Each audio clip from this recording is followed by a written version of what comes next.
आज हम जानेंगे कि आखिर कर्ण का अंतिम संस्कार किसने और कहां पर किया। आप देख रहे हैं द भक्ति।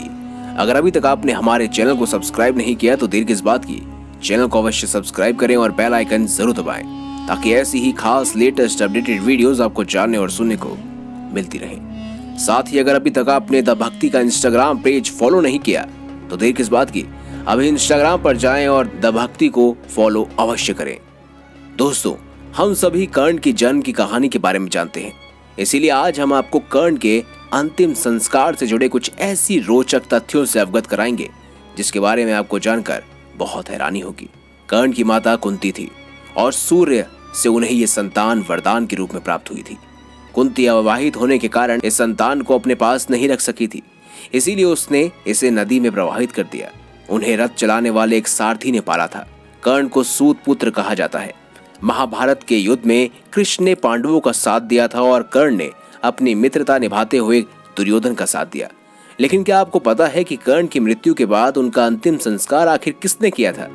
तो आइए विस्तार से जानते हैं। दोस्तों, दानवीर कर्ण एक ऐसा पात्र है जिनके जन्म के साथ ही अन्याय होना शुरू हो गए थे। क्षत्रिय राजवंश में जन्म लेने के बाद भी उन्हें आजीवन सूत पुत्र माना गया, जिसके कारण उन्हें कई बार अपमानित भी होना पड़ा। साथ ही कर्ण की मृत्यु के बाद कुंती ने पांडव पुत्रों को अपने जीवन का सबसे बड़ा रहस्य बताया कि कर्ण ही उनकी पहली संतान थे, जिसे सुनकर पांडवों में सबसे बड़े भाई युधिष्ठिर को जीवन में पहली बार अपनी माता पर क्रोध आया, जिन्होंने इतने वर्षों तक ये राज छुपा कर रखा हुआ था। पांचों भाइयों को जब ये पता चला कि सूर्यपुत्र कर्ण उनके बड़े भाई थे तो सभी भाइयों की मृत्यु का शोक मनाने लगे। युधिष्ठिर भ्रात हत्या के आरोप बोध के कारण शोक में डूबे हुए थे। उन्होंने कर्ण के अंतिम संस्कार करने की इच्छा व्यक्त की। उन्होंने कहा कि कर्ण के अनुज होने के नाते उनका अधिकार और कर्तव्य है कि वो कर्ण को अंतिम विदाई दे। दूसरी तरफ कर्ण के घनिष्ठ मित्र दुर्योधन ने कर्ण के पार्थिव शरीर पर अपना अधिकार जताते हुए कहा कि उन्होंने जीवन के हर पड़ाव पर कर्ण का साथ दिया है। साथ ही दुर्योधन ने सदा ही दानवीर कर्ण के पराक्रम पर विश्वास किया। इस कारण उनका अधिकार है कि वो अपने अंगराज कर्ण का अंतिम संस्कार स्वयं अपने हाथों से करे। कर्ण के अंतिम संस्कार के विषय में श्री कृष्ण युधिष्ठिर और दुर्योधन दोनों के तर्क सुन रहे थे। समस्त मानव जाति को मार्ग दिखाने वाले श्री कृष्ण ने मध्य सभ्यता निभाते हुए पांडव पुत्रों से कहते हैं कि दुर्योधन ने हमेशा ही कर्ण का साथ निभाया है। महान सम्मान और विश्वास के साथ कर्ण को अपना मानकर एक योद्धा होने के नाते कर्ण को हर एक अधिकार दुर्योधन द्वारा ही दिए गए हैं, जबकि कुंती या पांडवों ने कर्ण को एक योद्धा के रूप में कभी सम्मान नहीं दिया।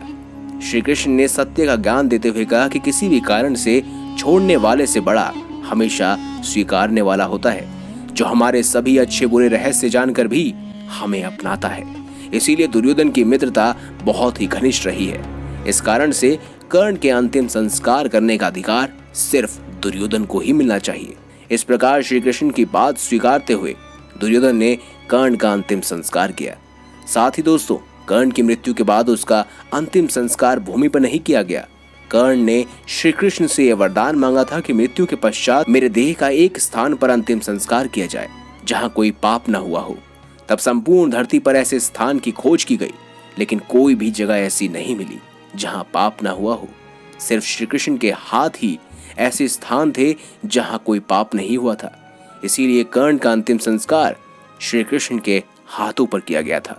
तो दोस्तों, अगर आपको हमारी ये खास जानकारी, ये वीडियो अच्छी लगी हो तो इस वीडियो को लाइक करें, हमारे चैनल को सब्सक्राइब करें और ज्यादा से ज्यादा शेयर अवश्य कीजिएगा। और देखते रहिए द भक्ति, क्योंकि द भक्ति में ही है असली शक्ति।